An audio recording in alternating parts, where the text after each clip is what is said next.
Stock మార్కెట్లో invest చేసి మీ డబ్బులు డబుల్ చేసుకోవాలనుకుంటున్నారా? సుందరరామిరెడ్డి గారి లైవ్ సెమినార్ కి అటెండ్ అవ్వండి. నమస్తే కళ్యాణ్ గారు. నమస్తే జయ గారు. ఈరోజు శాలిని అనే ఒక అమ్మాయి మనకి మెయిల్ చేసింది. శాలినికి వాళ్ళ అమ్మ సమస్య. రైట్. నా జీవితం ముందుకు వెళ్ళటానికి మా అమ్మే సమస్య అవుతోంది. రైట్. దీనికి పరిష్కారం ఏంటి అని అడిగింది. నాకు కూడా కొంచెం అంటే అమ్మే సమస్య అనేసరికి ఇదేదో ఖచ్చితంగా మీరు మాట్లాడాల్సిన విషయమే అనిపించింది. కళ్యాణ్ గారు కాల్ చేస్తానండి. చేయండి అమ్మా.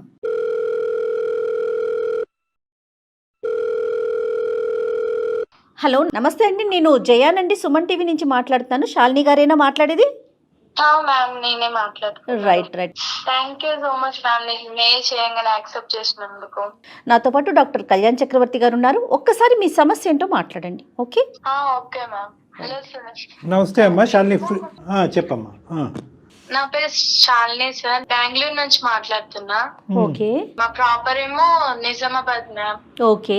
నా ప్రాబ్లం మమ్మీ బిహేవియర్ మీద. మీ అమ్మగారి యొక్క ప్రవర్తనతో మీకు ప్రాబ్లం ఉంది. ఓకే. ఇప్పుడు బెంగళూరులో ఏం చేస్తున్నారు మీరు? జాబ్ చేస్తున్నా మ్యామ్. ఓకే. మ్యారేజ్ అయ్యిందమ్మా నీకు?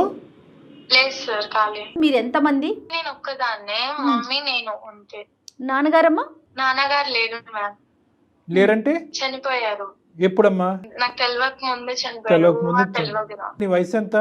నాకు 25 years. అమ్మ అప్పటి నుంచి ఇప్పుడు 25 years వరకు ఇంకొక పెళ్లి ఏమీ లేకుండా నిన్నే పెంచుకుంటూ అమ్మ అలా కాపాడుకుంటూ వచ్చింది, అంతేగా?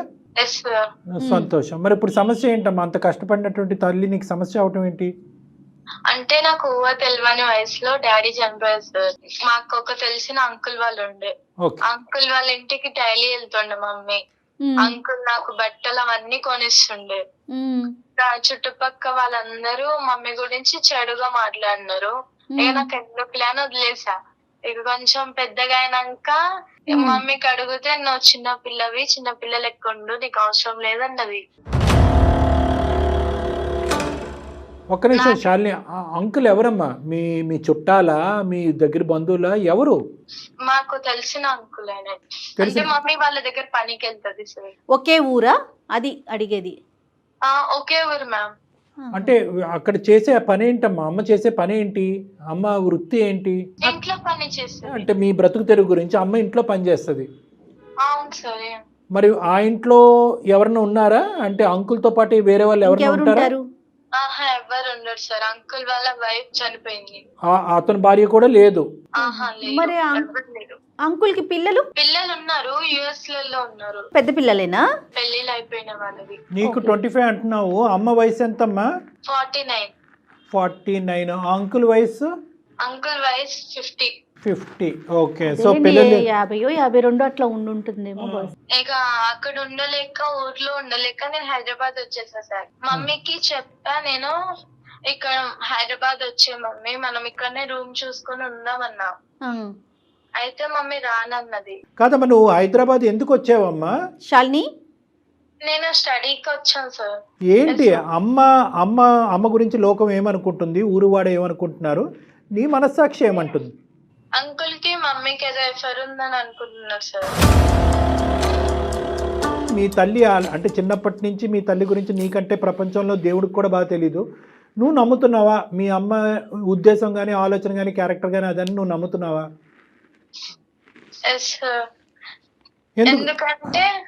ఎందుకంటే మమ్మీకి హైదరాబాద్ రమ్మంటే రానన్నారు సార్. హైదరాబాద్ రమ్మంటే రానంది కాబట్టి కారణం. అంటే ఊర్లో ఒకరిద్దరు అలా అనుకుంటున్నారమ్మా, చాలా మంది అనుకుంటున్నారా? ఊరందరూ చాలా మంది చాలా ఇదే అనుకుంటున్నారు. సరే, మరి ఎప్పుడైనా నువ్వు అమ్మ మరి అందరు ఇలా అనుకుంటున్నారు, నేను స్కూల్కి కాలేజీకి వెళ్ళడానికి నాకు పరువు తక్కువగా చిన్నగా అనిపిస్తుంది, మరి నువ్వు పని అక్కడ మానేసి వేరే పని చూసుకో అమ్మా అని నువ్వు చెప్పలేదా? చెప్పా సార్, కానీ మమ్మీ వినలేదు. అమ్మ వినలేదు. వాళ్ళ ఇంటికి నువ్వు ఎప్పుడైనా వెళ్ళావా? వెళ్తాం. నీతో ఎలా ఉంటారమ్మా? నాతో మంచిగానే మాట్లాడతారు, మంచి ఫీలింగ్ అనిపిస్తుంది. కాకపోతే ఇక ఊరోళ్ళు అనడం వల్ల మళ్ళీ చూస్తా కదా, దానివల్ల. తను చెప్పేది ఏంటంటే మమ్మీ చెడు కాదు, అంకులు చెడు కాదు, కానీ లోకం ఇలా మాట్లాడుకునేటప్పటికి అది వదిలేయమ్మా అని చెప్పి 1-10 సార్లు చెప్పేటప్పటికి అమ్మ పని వదిలేకపోవటం, పోనీ హైదరాబాద్ వెళ్ళిపోదాం అమ్మ అంటే కనుక హైదరాబాద్ రాకపోవటం వల్ల ఈ అమ్మాయి చూసింది లేదు, ఏమీ లేదు, విన్నది ఒకటే. ఇంకా అదే లోకం యొక్క మాటలు నిజమేమో, అందుకే అమ్మ అని అనుకుంటుంది. సరే, ఈ సమస్య తీసుకుని ఇప్పుడు మా దగ్గరికి ఎందుకు వచ్చావు శాలిని? అంటే ఎందుకు ఇప్పుడు ప్రత్యేకంగా మాకెందుకు ఈమెయిల్ పెట్టావు? అంటే మమ్మీ పని చేస్తుంది కరెక్టా రాంగా అని. అంటే నేను బెంగళూరులో జాబ్ చేస్తున్నాండి. ప్రతి మార్నింగ్ తీసుకొచ్చా ఊరు నుంచి. 1 వీక్ తర్వాత అంకుల్ కి హెల్త్ మంచిగా లేదని ఫోన్ వచ్చింది ఊరు నుంచి. ఓకే. మమ్మీ వెళ్తానంటే నేను వద్దనేసిన. మమ్మీ నాతో గొడవ పడి ఆఫీస్ కి వెళ్ళంగానే వెళ్ళిపోయింది మమ్మీ నాకు చెప్పకుండా. బెంగళూరు ఇప్పుడు నువ్వు హైదరాబాద్ నుంచి బెంగళూరు వచ్చేసావమ్మా జాబ్ రీత్యా? వచ్చేసా. సో అమ్మని ఇక్కడ తెప్పించుకుంటే కనుక అంకుల్కి ఒంట్లో బాగాలేదని చెప్పి వద్దమ్మా అని చెప్పినా కూడా అమ్మ నీకు చెప్ప పెట్టకుండా ఊరెళ్ళిపోయింది. అమ్మ యొక్క క్యారెక్టర్ మీద లోకం ఒక ప్రశ్న వేసింది.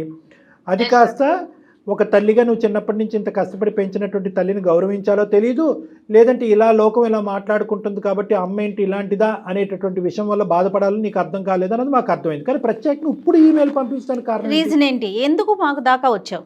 నాకు సంబంధాలు వస్తున్నాయి సార్. Okay okay. అది అయితే ఊరికి వెళ్తేమో మళ్ళీ ప్రాబ్లం అవుతుంది. మమ్మీ గురించి అందరు తప్పుగా మాట్లాడుకుంటున్నారు కదా సార్. అదేలే. దాని వల్ల అనేసి మమ్మీ ఇక్కడ పిలుచుకొని వచ్చా సార్ నేను. ఇప్పుడు నీకు పెళ్లి సంబంధాలు వస్తున్నాయమ్మా?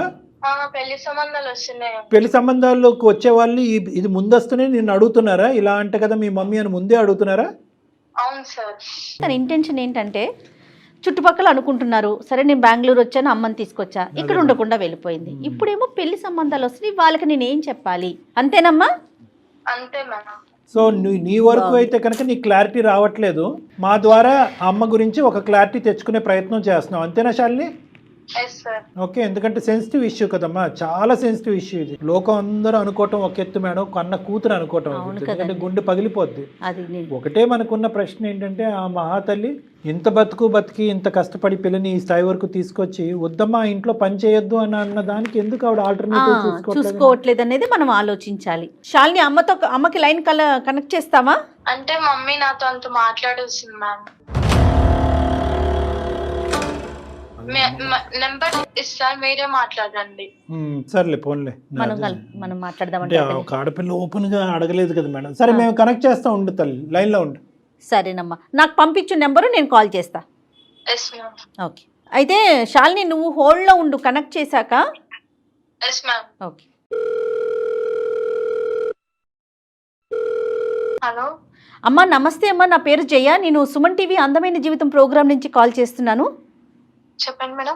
అమ్మా, శాలిని మీ పాప మెయిల్ చేసింది మాకు అందమైన జీవితం కార్యక్రమానికి. నాతో పాటు డాక్టర్ కళ్యాణ్ చక్రవర్తి గారు కూడా ఉంటారు, ఆయన సైకియాట్రిస్ట్ మేడం. అమ్మ, మీతో ఒక చిన్న విషయం మాట్లాడాలి. అంటే కాస్త ఇబ్బందికరమైన విషయమే, కానీ పాప సతమతం అవుతుంటే లేదు ఈ సమస్యకు ఒక పరిష్కారం తీసుకొద్దాము, ఉన్న అనుమానాలన్నీ కూడా పటాపంచలు చేద్దామని చెప్పేసి మేము మాట్లాడదాం అనుకుంటున్నాం. మీరు అనుమతిస్తే ముందుకెళ్తా. అమ్మ, మీ పేరమ్మా? సరస్వతి గారు. సరస్వతి గారు నమస్తే అమ్మ, నా పేరు డాక్టర్ కళ్యాణ్ చక్రవర్తి. నమస్తే. శాలిని గారితో మాట్లాడిన శాలిని మీ అమ్మాయితో మాట్లాడిన తర్వాత ఆ అమ్మాయి మీతో మాట్లాడటానికి సంకోచిస్తుంటే డైరెక్ట్గా మేము ఇలా కాల్ చేసి మిమ్మల్ని సర్ప్రైజ్ చేయవలసి వచ్చింది. ఒక 2 నిమిషాలు ఓపిక పట్టండి అమ్మా. ఇప్పుడు ఎందుకంటే మీ అమ్మాయి సంబంధించిన జీవితం, తల్లి కూతుర్ల బంధం, సమాజంలో ఉండే పరువు చాలా ఉన్నాయి ఇక్కడ అంశాలు.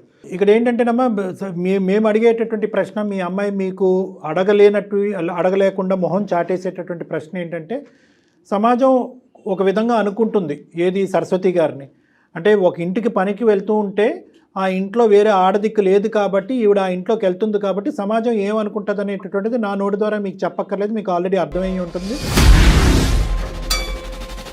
మీ చెవున అటు ఇటు ఈ పాటికే పడి ఉంటాయి కొన్ని అంశాలు. ఏమ్మా? అది చాలా దురదృష్టకరం. అయితే ఏంటంటే పాప ఎదుర్కొంటప్పుడు ఆడపిల్ల జీవితంలో ఏంటంటే, ఒకటి తల్లి ఇంత కష్టపడి పెంచినటువంటి తల్లి ఈ విధంగా ఉండదు అనే ఒక నమ్మకం ఉన్నా కూడా లోపల తర్జన భర్జనకు లోనయ్యి ఆ ఊరి నుంచి పరిగెట్టుకుని వచ్చి హైదరాబాద్ నుంచి బెంగళూరుకి వస్తే కనుక బెంగళూరులో ఉన్నటువంటి తను, అమ్మ వద్దమ్మా అటు పోవద్దమ్మా, అంకుల్ ఎవరైతే ఉన్నారో వాళ్ళ ఇంటికి రోజు వెళ్తున్నావు కదా, అతనికి ఒంట్లో బాగాలేదు అని పోవద్దు అని చెప్పి ఒక మాట రిక్వెస్ట్ చేసుకుంది మిమ్మల్ని. కానీ మీరేంటంటే ఆ అమ్మాయికి చెప్పా పెట్టకుండా ఇంటికి వచ్చేసారు. దాంతో ఏంటంటే ఈ లోకం ఏదైతే మాట్లాడుకునేటటువంటి మాటల్లో బహుశా ఎంతో కొంత నిజం ఉందేమో, కాబట్టి నేను ఇంత విన్నపించుకున్నా, ఇంత బతిమాలుకుని, ఇంత వేడుకున్నా కూడా మా తల్లి ఆ దిక్కును పరిగెట్టింది అనే అభిప్రాయంలో మీ అమ్మాయి ఉంది. ఇప్పుడు దానికి మించినటువంటి పెద్ద పరిస్థితి ఏంటంటే, ఒకటి నా తల్లి యొక్క క్యారెక్టర్ ఏంటి, సమాజం అనుకుంటుంది నిజమా అబద్ధం అనేది ఒకటైతే, వచ్చేటటువంటి పెళ్లి సంబంధాలు కూడా ఒక ఆడపిల్లకి నెక్స్ట్ ఘట్టంలో చాలా ముఖ్యమైనటువంటిది. జీవిత భాగస్వామిని ఎంచుకునేటప్పుడు తల్లి క్యారెక్టర్ బట్టి ఈ అమ్మాయిని కూడా తూకం వేయటం అనేది జరుగుతూ ఉంటుంది. కాబట్టి వచ్చేటటువంటి వాళ్ళందరూ కూడా మీ తల్లి యొక్క ఇదా అదా అనేటటువంటి రకరకాలు మాట్లాడుతున్నారు. కాబట్టి అసలు వాస్తవానికి మీ జీవితంలో జరుగుతున్నది ఏంటి, ఈ అంకుల్ అనేటటువంటి వ్యక్తి ఎవరు, అతని ఇంట్లోకి ఎందుకు మీరు వెళ్తున్నారు పని చేయడానికి, వద్దు ఒక విధమైనటువంటి అనుమానం వచ్చినా కూడా ఆ ఇంటికే పదే పదే మీరు ఎందుకు వెళ్ళవలసి వస్తుంది అనేది కొద్దిగా వివరించండి. పాప కూడా లైన్లోనే ఉంది, ఉన్నారా మేడం? పాప ఉందండి. అమ్మాయి కూడా లైన్లో, శాలిని కూడా లైన్లో ఉంది. సరస్వతి గారు మీరు చెప్పచ్చు. సార్ కానీ నాకు తెలిసి నేనైతే ఏ తప్పు చేయలేదు సార్. మేము అనట్లేదమ్మా. మా ఆయన వచ్చేసి మా పాప చిన్న వయసులోనే చనిపోయారు సార్. ఓకే. పాపకు ఎలాంటి కష్టం లేకుండా, ఎలాంటి బాధలు ఏం లేకుండా నేను పెంచాను సార్. స్టడీ చేయించి జాబ్ వరకు తీసుకెళ్ళాను సార్. ఓకే. పాపకు చిన్నప్పుడు చాలా మంది అన్నారు సార్, మీ మమ్మీ ఎలా చేసేది. పాప నన్ను అడిగింది సార్. పాప చిన్నది కదా చెప్పడం బాగోదు అనేసి నేనేం చెప్పలేదు సార్. ఊరు వాళ్ళు చాలా మంది అన్నారు కానీ నేను వెళ్ళలేదు సార్. చనిపోయిన తర్వాత మా పాప చిన్నగా ఉండే, అప్పుడు ఎవరు నన్ను సహకరించలేదు సార్, ఎవరు దగ్గర చేయలేదు సార్. నా పాప భవిష్యత్తు ముఖ్యం అనేసి నేను ఏదన్నా గానీ ఒక ఇంట్లో పని చేస్తున్నాను సార్. అంటే ఏం పని? వంట పని, ఇంటి పని అన్నీనా? ఆల్ చేస్తాను సార్, అన్ని పనులు చేస్తాను సార్. కానీ ఒకటమ్మా, ఇప్పుడు ఆ ఒక్క ఇల్లే లేదు కదా మీ మొత్తం ఊర్లో. ఇప్పుడు సార్ ఆ టైంలో నన్ను ఎవరు దగ్గర చేయలేదు సార్. నన్ను ఈ పెద్ద చాలా వేరు చేశారు సార్. అందువల్ల సార్ దగ్గర మరి మీకు ఖర్చులకు సరిపడా కాదమ్మా, మీ ఖర్చులకు సరిపడా పూర్తిగా ఆ సారే చూసుకుంటున్నారా? ఆ ఒక్కింట్లోనే మీరు పని చేయబట్టి? అవును మేడం. పూర్తిగా ఆయనే చూసుకుంటున్నారు? అవును మేడం. మరి ఆయన ఫ్యామిలీ ఏంటి అంటే మేడం, సార్కి మేడం లేదు మేడం, ఏదో ఫీవర్ అనారోగ్యం వల్ల చనిపోయారు మేడం. ఓకే. పిల్లలు? సార్ వాళ్ళ పిల్లలు యుఎస్ లో సెటిల్ అయ్యారు మేడం. ఓకే. సార్ ఒక్కరే ఉంటారు? అమ్మ సార్ ఒక్కలే ఉంటారు. ఆ ఇంట్లో వంట పని, ఇంటి పనికి వెళ్తున్నారు. కేవలం 10,000 15,000 జీతం గురించే వెళ్తున్నారని నేను అనుకోవట్లేదు. ఎందుకంటే కనుక అతను ఇతరత్ర పాప చదువులకు కానీ, ఫీజులకు కానీ, లేదంటే ఇంటి రెంట్లు కానీ ఇవి కూడా అతను సహకరిస్తున్నాడు. అంత ఇదిగా మీకు ఆ ఊర్లో అంతా కూడా చేయనంత సహకారం అతను చేయవలసినటువంటి అవసరం ఏముంది అనేది మా ప్రశ్న కాదు, లోకం యొక్క ప్రశ్న. నెంబర్ 1. నెంబర్ 2 ఏంటంటే మీ పాపకు నచ్చినప్పుడు అక్కడికి ఎందుకు వెళ్తున్నారు? లోకానికి నచ్చినా నచ్చకపోయినా అది మీకు డోంట్ కేర్. ఎందుకంటే మీ భర్త చనిపోయినప్పుడు ఎవరు ముందుకు రానప్పుడు కానీ పాప మన ఇంటి మీద ఒక మచ్చ పడుతుంది, నా తల్లి మీద ఈ మచ్చ పట్టడం నాకు నచ్చడం వద్దమ్మా అని అన్నప్పుడు మీరు అక్కడికి ఎందుకు వెళ్తున్నారు? అది నెంబర్ 2. నెంబర్ 3 మోస్ట్ ఇంపార్టెంట్ ఏంటంటే అతని పిల్లలు ఏమంటున్నారు అంటే ఒక పరాయి స్త్రీ ఇక్కడికి వచ్చి, ఎందుకంటే ఈ అమ్మాయి చెవులో ఎలాగైతే వినిపించిందో వాళ్ళు కూడా ఈ నోట ఆ నోట వాళ్ళకి కూడా వినిపించుంటుంది. ఎందుకు మీరిద్దరూ ఇంత రిస్క్ తీసుకుని మీరు ఆ ఇంట్లోనే ఎందుకు పని చేయాలి? అతను అంత రిస్క్ తీసుకుని మీ చేతే ఎందుకు పని చేయించుకోవాలి? అంటే సార్ చాలా మంచివారు సార్. మాకు ఒకనొకప్పుడు ఎవరు దగ్గర చేయకపోతే ఆ సారే దగ్గర చేశారు సార్ మాకు. అలాగనేసి ఇప్పుడు సార్ కొంచెం డీల్ అయిపోయాక సార్ ని వదిలేయడం అంత కరెక్ట్ కాదు కదా. వదిలేయటం కంటే ఇప్పుడు నీ కన్నపేగు ఓకే, నీ కూతురు యొక్క భవిష్యత్తు కూడా ఇక్కడ ఆధారపడి ఉంది. అది మీరు గ్రహించట్లేదు. సార్ అనేటటువంటి వ్యక్తి మీరు కష్టకాలంలో వచ్చి మీకు సహాయం చేస్తున్నటువంటి, మిమ్మల్ని పనిలో పెట్టుకున్న ఒక యజమాని మాత్రమే. నీ కూతురు యొక్క భవిష్యత్తు ఇక్కడ ఆగమ్య గోచరంగా ఉంది. వచ్చేటటువంటి సంబంధాలు, వచ్చేటటువంటి అబ్బాయిలందరికీ కూడా ఇది నానా విధాలుగా తెలుస్తున్నాయి. మేమేమి మీరేదో తప్పు చేశారనేటటువంటి విధంగా మాట్లాడట్లేదు. కానీ ఇక్కడ ఇంత రిస్క్ తీసుకుని ఆ వ్యక్తిని కాపాడేంత ప్రయత్నం మీరు ఎందుకు చేస్తున్నారు? అతనికి సహాయపడాలి, కానీ దానికి మించి మీ కూతురు యొక్క భవిష్యత్తు గురించి మీరు ఆలోచించాలి. సార్ కూతురు భవిష్యత్తు గురించి ఆలోచించే వచ్చాను సార్. అప్పుడు సార్ బాగానే ఉన్నారు. అప్పుడు నేను సార్ దగ్గర వర్క్ చేశాను కాబట్టి సార్ బాగానే ఉన్నారు. ఇప్పుడు నేను వచ్చేసాను సార్, పాప దగ్గరకు వచ్చేసాను బెంగళూరుకి. తర్వాత సార్కి హెల్త్ బాగాలేదు. సార్కి అక్కడ ఆ టైంలో నాకు ఎవరైతే ఎలా లేరు, ఇప్పుడు ఈ సార్కి ఎవరు లేరు కదా.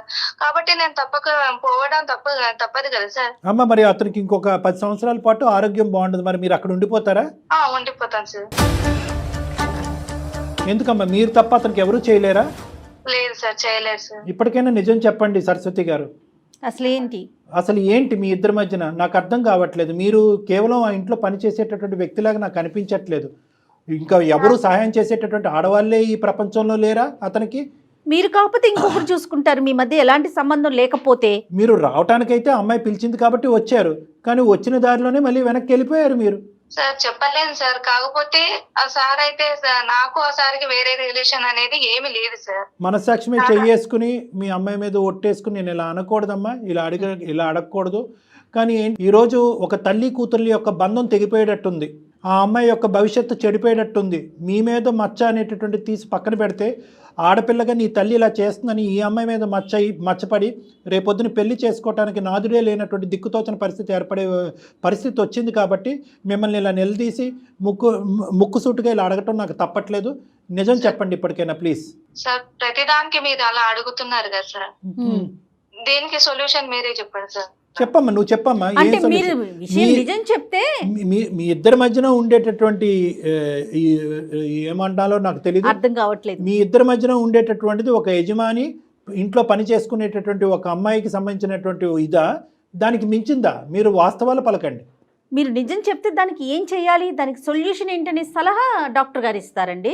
అంటే ఈ సమస్యకి ఒక పరిష్కారం తీసుకురావాలి కదమ్మా. అతనికి మీ మనసులో ఒక స్థానం ఉందా, మీకు అతని మనసులో ఒక స్థానం ఉందా?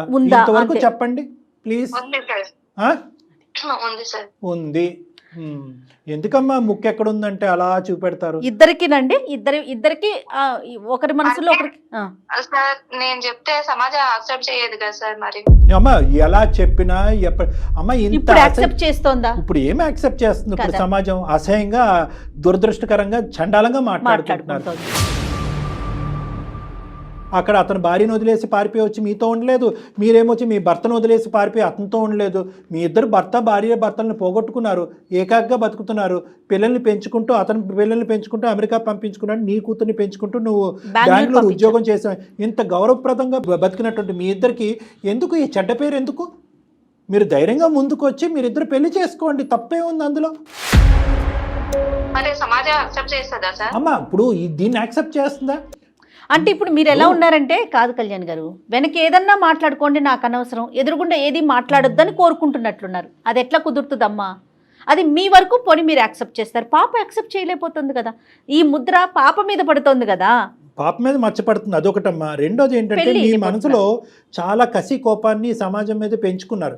ఎవరైతే కనుక నా భర్త చనిపోయినప్పుడు ఎవరు నా సహకరించలేదో వాళ్ళు ఎలా అరుచుకున్నా, ఎలా తిట్టుకున్నా, ఎలా వెనకత్త నుంచి గుంతలు తవ్వినా కూడా నేను కళ్ళు మూసుకుని ముందుకు వెళ్ళిపోతాను అని చెప్పి ఆ ముందుకెళ్ళేటటువంటి క్రమంలో మీ పద్ధతిని మార్చుకోలేకపోయారు.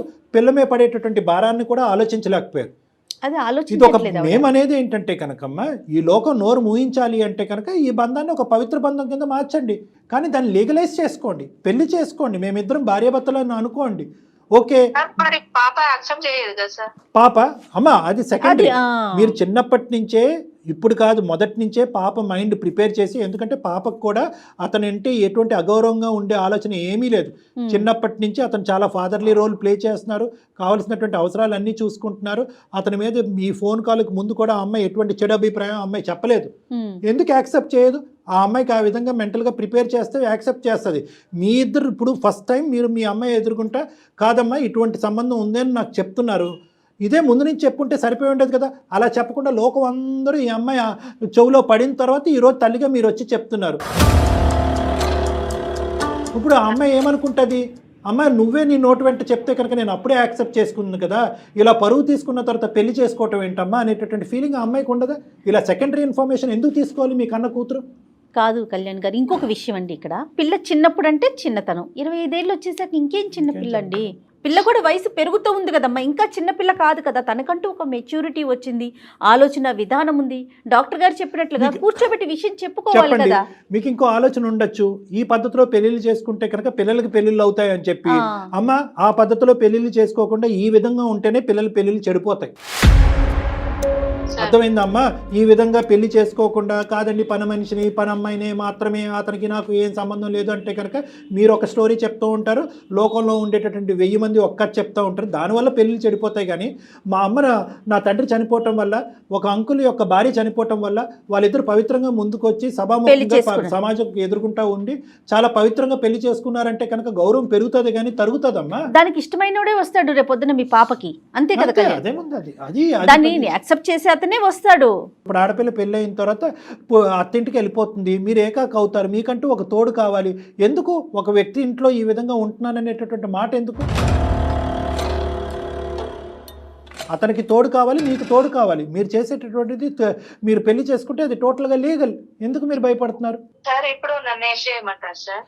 అమ్మా సింపుల్, పాప పెళ్లికి తాత్కాలికంగా పోస్ట్పోన్ చేయండి. పాప పెళ్లికి వచ్చినటువంటి తొందర ఏమీ లేదు. అమ్మాయికి 25 years, కావాలంటే ఇంకో 2-3 years వెయిట్ చేయడానికి కూడా తను రెడీ అవుతుంది. ఆ విధంగా తను మెంటల్గా ప్రిపేర్ అవుతూ ఉంటుంది. ఫస్ట్ పాపను అడిగి తెలుసుకోండి మీరు. అమ్మ నేను ఇటు మాతో మాట్లాడటం కాదు, మీ అమ్మాయితో మీరు మాట్లాడండి, శాలినితో మాట్లాడండి. అమ్మ నువ్వు అనుకుంటున్నట్టుగా నేను వాళ్ళ ఇంట్లో పనిచేయటం కాదు, నేను అతనికి నాకు మధ్యన ఒక బంధం అనేది ఏర్పడింది, ఆ బంధాన్ని మేము పెళ్లి రూపాన్ని దాల్చాలనుకుంటున్నాము, అది నీకు ఇష్టమా అని మా ఎదుర్కొంటే అడగండి. ఒక మాట అడగండి. శాలిని నేను చెప్పలేను సార్, నాకు పాపకు మాటలు లేవు సార్. అమ్మ మాటలు లేవంటే ఎన్ని సంవత్సరాలు ఉండిపోతారమ్మా తల్లి కూతుర్ల మధ్యన?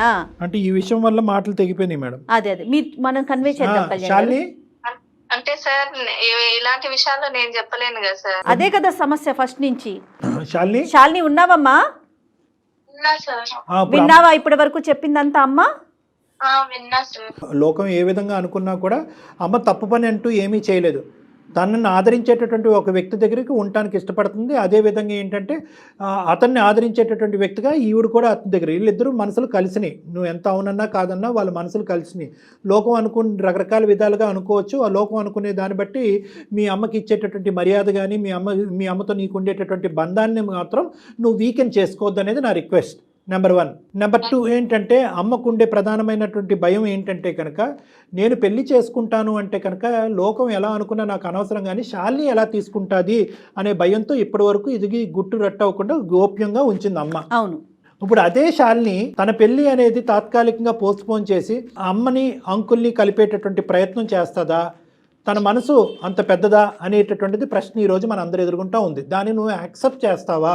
శాలిని చెప్పమ్మా, నీ ఒపీనియన్ ఏంటి? డాక్టర్ గారు చెప్పారు, నీ ఒపీనియన్ ఏంటమ్మా? నాకు ఓకే మ్యామ్. మళ్ళీ నేను మ్యారేజ్ ఇప్పుడు ఎట్లాగో మమ్మీ నేనున్నానే ఉంది కదా, మళ్ళీ నాకు మ్యారేజ్ అయిపోయినాక ఒంటరిగానే ఉంటా కదా. అదే మమ్మీకి ఇష్టమైతే నేను చిన్నప్పుడే చేసేసేదాన్ని వాళ్ళ మ్యారేజ్. చాలా సంతోషం అమ్మ. చూసావు, చాలా సింపుల్ కమ్యూనికేషన్ గ్యాప్ ఇది. చాలా సింపుల్ కమ్యూనికేషన్. పడ్డారు కళ్యాణ్ గారు. ఆవిడ తన మనసులో ఇది ఏ తల్లి మాత్రం వచ్చి చెప్తుంది మేడం. అంతే కదా, కూర్చొని ఇలాగా మాట్లాడటం ఈజీ. ఏ తల్లి మనం అంత ఫార్వర్డ్ కి వెళ్ళలేదు.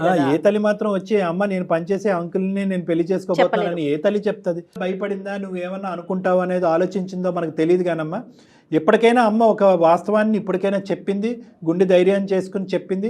అదేవిధంగా నువ్వు అదే పెద్ద మనసు, చిన్న వయసు అన్నా కూడా నీ మనసు పెద్దది కాబట్టి అంకుల్ మీద కూడా నీకు ఎటువంటి దురాభిప్రాయం లేదు కాబట్టి, ప్లస్ నువ్వు పెళ్లి చేసుకుని మంచి వాళ్ళు కాబట్టి, నెంబర్ 2 నువ్వు పెళ్లి చేసుకుని వెళ్ళిపోయిన తర్వాత అమ్మ ఒంటరిదవుద్దనే ఆలోచన నీకు మొదటి నుంచి ఉంది కాబట్టి ఒక క్షణం కూడా ఆలోచించకుండా ముందుకొచ్చి అమ్మ ముందే చెప్పుంటే ముందే పెళ్లి చేసి ఉండేదాన్ని దగ్గరున్నాను అంటున్నావు. నీకు చిన్నపిల్లవైనా నీకు చాలా నమస్కరించాలమ్మ చేతులు ఎత్తి. ఎందుకంటే అందరికీ ఉండదు ఈ ఆలోచన. అవునండి, అవును. అలా ఎలా అవుతుంది అంకుల్, నా పెళ్లి గురించి ఆలోచిస్తుంటే కనుక మీరు అమ్మ పెళ్లి గురించి మాట్లాడుతున్నారు ఏంటి అని అనొచ్చు. సమాజం నవ్వుతారేమో అండి అని అనొచ్చు. అలా అనుకోకుండా అమ్మ భవిష్యత్తు దృష్ట్యా ఆ అమ్మాయి తన పెళ్లిని పోసిపెంచి ముందుకు రావడం అనేది చాలా హర్షణీయం. నాకు శాలిని ఫస్ట్ మాట్లాడినప్పుడు కళ్యాణ్ గారు కొంచెం మెచ్యూర్డ్గా లేదేమో, చిన్నపిల్ల కదా అనిపించింది, కానీ ఈ డెసిషన్ తను తీసుకున్నాక చాలా మెచ్యూర్డ్గా అయిపోయింది.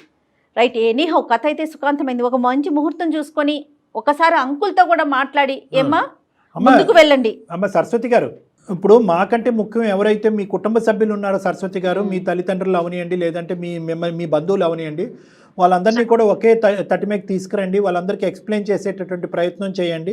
ఒకప్పుడు అందులో ఎవరైనా కీలకమైనటువంటి వ్యక్తులు ఎవరైనా దీన్ని అంగీకరించకపోతే నా చేత వాళ్ళతో ఒకసారి మాట్లాడిపించండి.